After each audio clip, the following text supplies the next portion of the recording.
Vivimos en un sistema donde la mayoría de las personas trabaja toda su vida, pero nunca entiende realmente cómo funciona el dinero.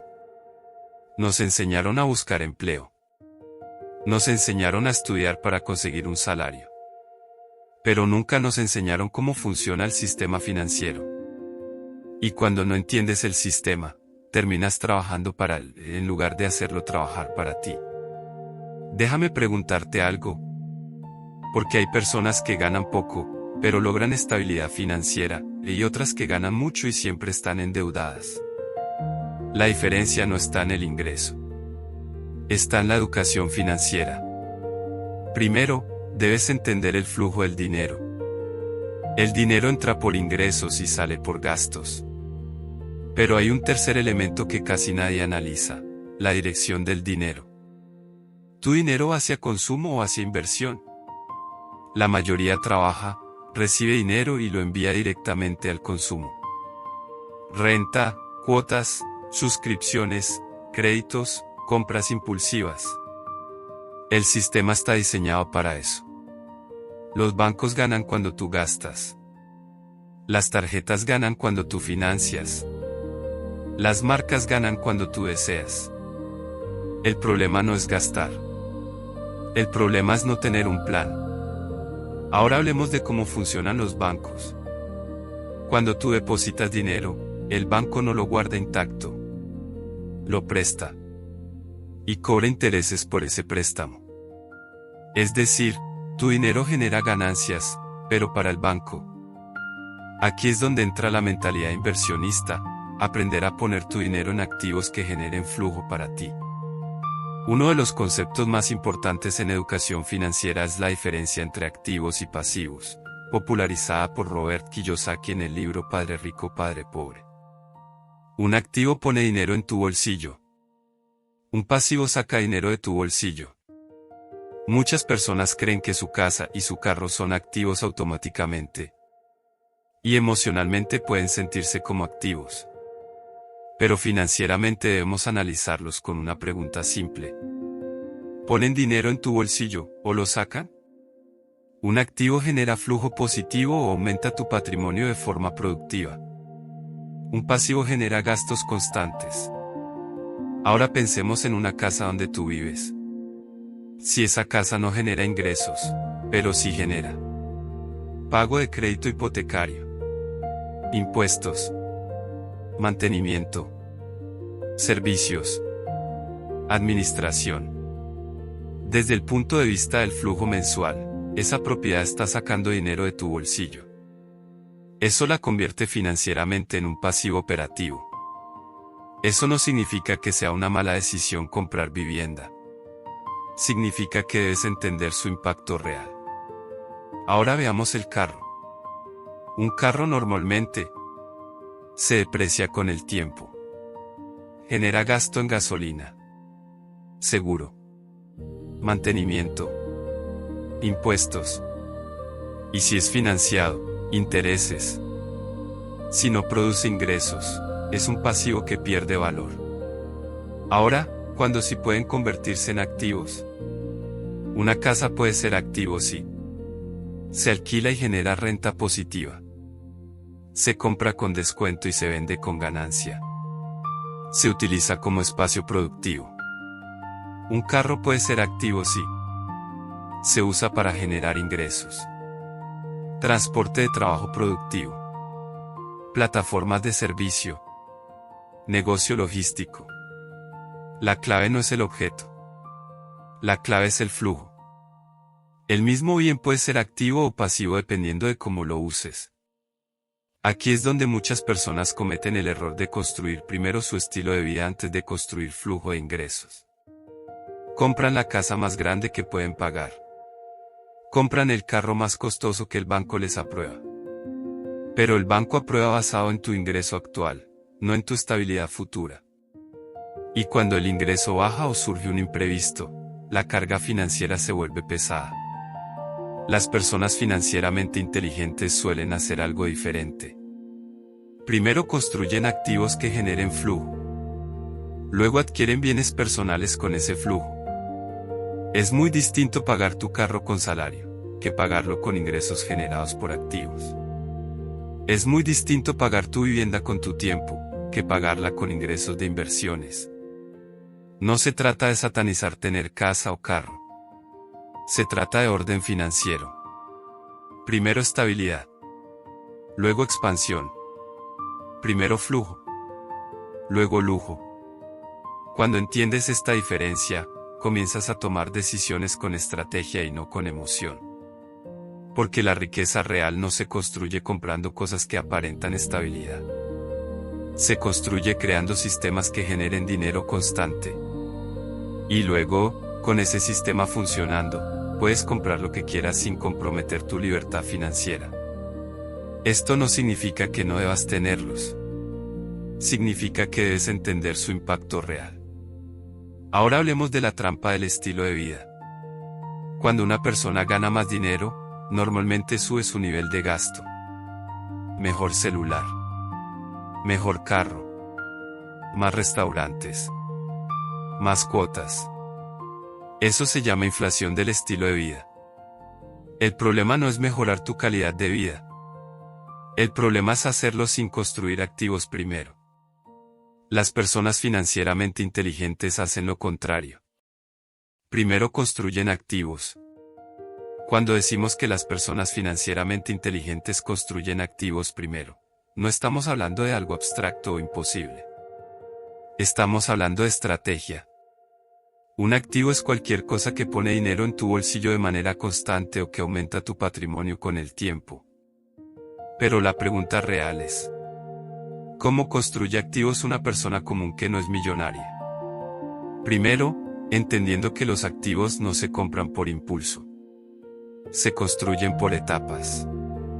La primera forma de construir activos es reinvirtiendo una parte de tus ingresos. En lugar de gastar todo lo que ganas, decides que un porcentaje fijo irá destinado a crear algo que genere dinero futuro.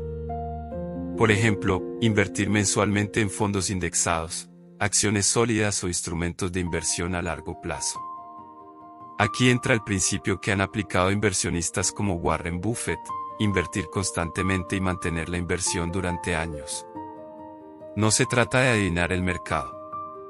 Se trata de constancia. La segunda forma de construir activos es creando sistemas que generen ingresos. Un negocio, aunque sea pequeño, es un activo si genera flujo positivo. Puede ser un negocio digital, una tienda online, un servicio especializado, un canal de contenido monetizado. Al inicio no generará grandes cantidades, pero si se construye bien, se convierte en una máquina de flujo. La tercera forma es adquirir activos físicos productivos. Por ejemplo, una propiedad que se alquile y genere renta mensual superior a sus gastos. Aquí es importante entender que no se compra por emoción. Se compra por números. Si el activo no genera flujo positivo o apreciación sólida, no es inversión, es gasto disfrazado. Otra forma de construir activos es invertir en conocimiento que aumente tu capacidad de generar ingresos. Habilidades de alto valor como finanzas, marketing, programación, ventas, análisis de inversiones. Tu mente puede convertirse en el activo más rentable si te permite generar ingresos superiores año tras año. Las personas financieramente inteligentes no buscan lujo primero. Buscan flujo primero. Compran activos que generan ingresos y luego usan esos ingresos para mejorar su estilo de vida. Ese es el orden correcto. Activo primero. Lujo después. Cuando inviertes antes de gastar, estás construyendo libertad futura. Cuando gastas antes de invertir, estás comprando gratificación inmediata. Y la diferencia entre riqueza y escasez suele estar en esa decisión repetida durante años. Construir activos no requiere millones. Requiere disciplina, paciencia y visión. Pequeñas inversiones mensuales durante 10 o 15 años pueden transformar completamente tu estabilidad financiera. El secreto no es cuánto ganas hoy. Es cuánto dejas trabajando para ti. Luego mejoran su estilo de vida con el flujo generado. Otro tema importante es la deuda. La deuda no es el enemigo. La ignorancia sí lo es. Hay deuda destructiva. Hay algo que debes entender con absoluta claridad. La deuda no es el problema. El problema es el tipo de deuda y la intención con la que la adquieres. La deuda destructiva es aquella que utilizas para comprar algo que pierde valor, no genera ingresos y además te obliga a pagar intereses altos. Es una deuda que no construye nada. Solo compromete tu flujo futuro. La mayoría de las personas caen en deuda destructiva por 3 razones. Impulso. Presión social. Falta de educación financiera. Veamos ejemplos claros. Tarjetas de crédito usadas para consumo inmediato. Celulares financiados a cuotas con intereses. Vacaciones pagadas con crédito. Ropa, tecnología o entretenimiento financiado. En ese momento parece inofensivo. La cuota, solo, son 150 al mes. Solo 200. Solo 300. Pero cuando sumas todas las cuotas, estás hipotecando tu ingreso futuro. La deuda destructiva tiene 3 características principales. Primero, no genera retorno financiero. Segundo, tiene tasa de interés alta. Tercero, reduce tu capacidad de inversión. Aquí es donde muchas personas quedan atrapadas. Cuando tienes deudas de consumo, tu prioridad se vuelve pagar intereses, no construir activos. Tu dinero trabaja para el banco. Y el banco entiende perfectamente el juego del interés compuesto. Mientras tú pagas intereses, ellos los cobran. La deuda destructiva también tiene un efecto psicológico muy fuerte. Genera estrés. Genera presión. Genera sensación constante de urgencia. Y cuando una persona está bajo presión financiera, toma peores decisiones. Busca dinero rápido. Acepta riesgos innecesarios. Cae en inversiones dudosas. Es un ciclo. Ahora, profundicemos en algo importante. La deuda destructiva no solo destruye dinero. Destruye tiempo. Porque cada cuota que pagas representa horas de tu vida que ya están comprometidas. Si ganas 10 por hora y tienes una cuota de 300, eso significa que ya trabajaste 30 horas solo para cubrir esa deuda. Horas que ya no te pertenecen.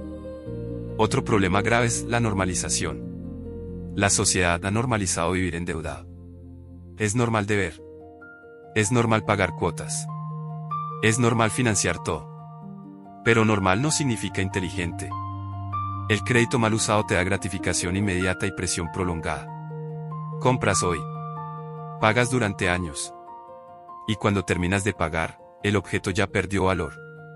Eso es destrucción financiera silenciosa. Ahora, ¿cómo se sale de la deuda destructiva? Primero, aceptando la realidad numérica. Haz una lista completa de todas tus deudas. Monto total. Tasa de interés. Cuota mensual.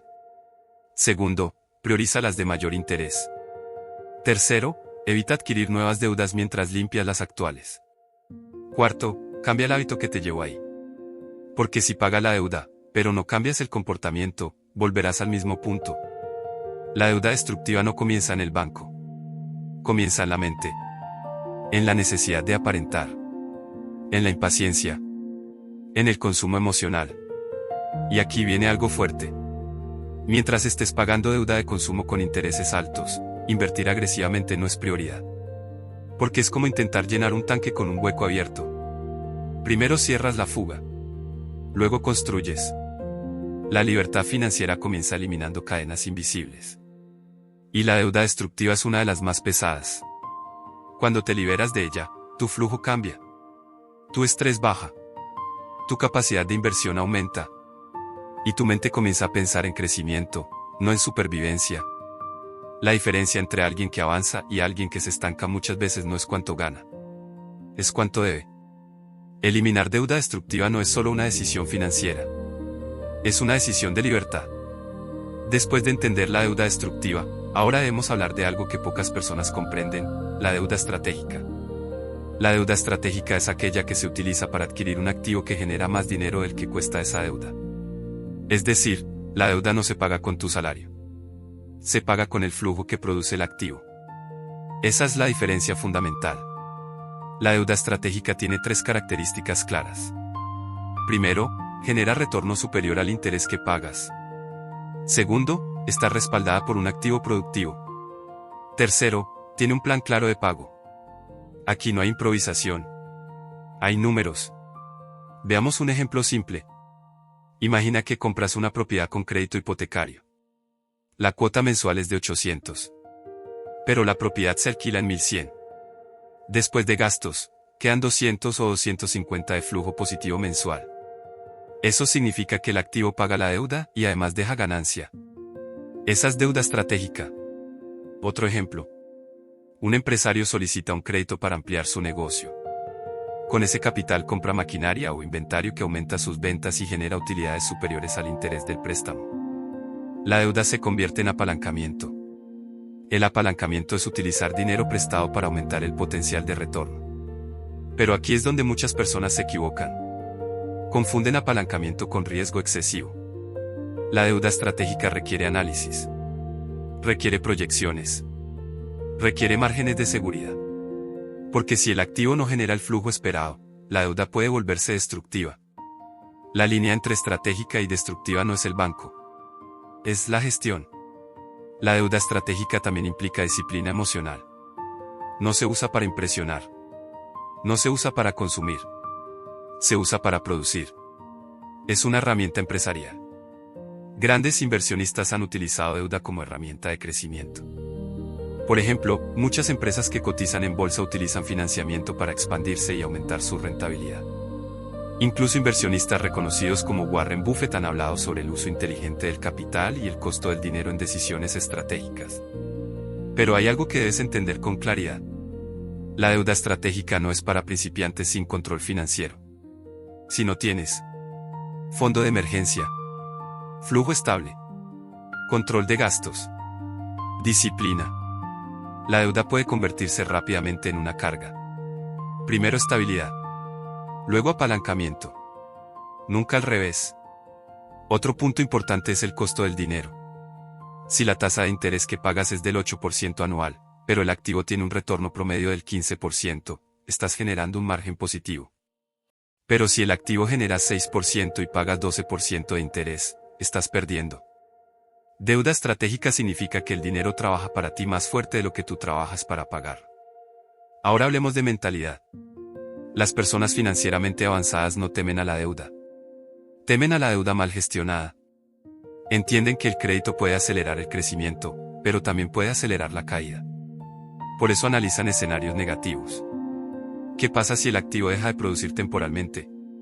¿Tengo respaldo? ¿Tengo liquidez? ¿Tengo margen? La deuda estratégica siempre tiene un plan B. Nunca depende de la esperanza.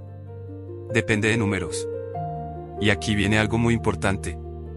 La deuda estratégica no se toma para enriquecerse rápido. Se toma para escalar algo que ya funciona. Si un negocio aún no es rentable, pedir deuda para probar suerte es alto riesgo. Primero valida. Luego escala. La diferencia entre deuda destructiva y deuda estratégica no está en el banco. Está en la intención, el análisis y el flujo. Una destruye flujo. La otra lo multiplica. Pero ambas exigen responsabilidad. Porque la deuda es poder. Y el poder mal usado siempre tiene consecuencias. La que se usa para adquirir activos productivos.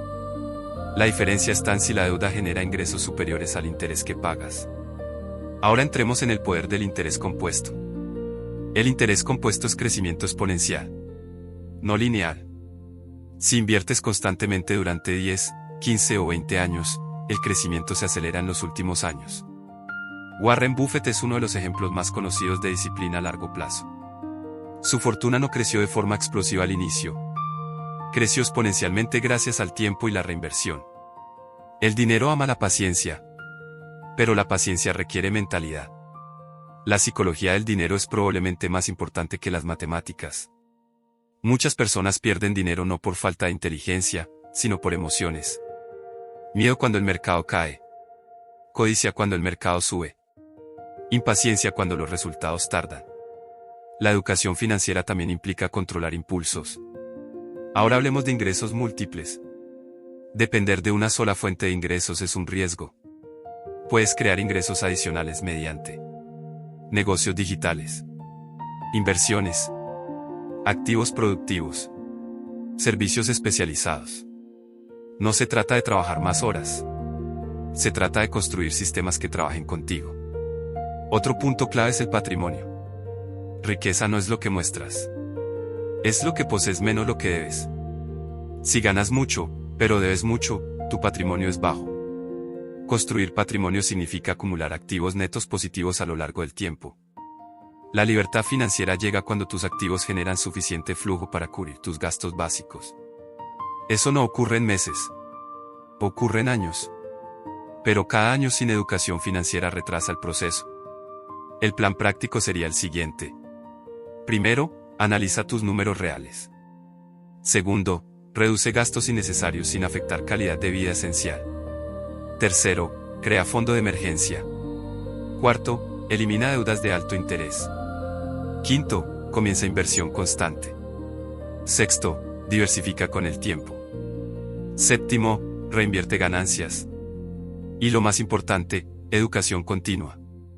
El dinero cambia. Los mercados cambian. La economía cambia. Pero los principios permanecen. Disciplina. Paciencia. Control emocional. Visión a largo plazo. La mayoría quiere resultados rápidos. Pero la riqueza sostenible es lenta. Pequeñas decisiones correctas repetidas durante 10 o 15 años transforman completamente una vida financiera. No necesitas ser millonario mañana. Necesitas empezar hoy. Porque el tiempo va a pasar de todas formas. La pregunta es, cuando pasen 5 años, ¿estarás en el mismo punto? ¿O habrás construido algo sólido? La educación financiera no es opcional si quieres estabilidad. Es la diferencia entre trabajar por necesidad o trabajar por elección. El dinero no es el fin, es la herramienta. Y entender el sistema es el primer paso para usarlo a tu favor. Si llegaste hasta aquí, quiero darte las gracias por tomarte el tiempo de aprender sobre educación financiera. Recuerda algo muy importante. La diferencia entre una persona que vive toda su vida trabajando por dinero y una persona que logra libertad financiera no está en cuánto gana. Está en lo que aprende sobre el dinero. Empieza a construir activos. Aprende a diferenciar entre activos y pasivos. Y toma el control de tus finanzas. Porque cuando entiendes cómo funciona el dinero empieza a trabajar para ti. Si este video te ayuda a entender mejor cómo funciona el mundo financiero, apóyame con un like pulgares hacia arriba. Y suscríbete al canal para más contenido sobre finanzas personales, inversión y educación financiera. Y cuéntame en los comentarios, ¿qué fue lo que más te sorprendió de este video? Nos vemos en el próximo video.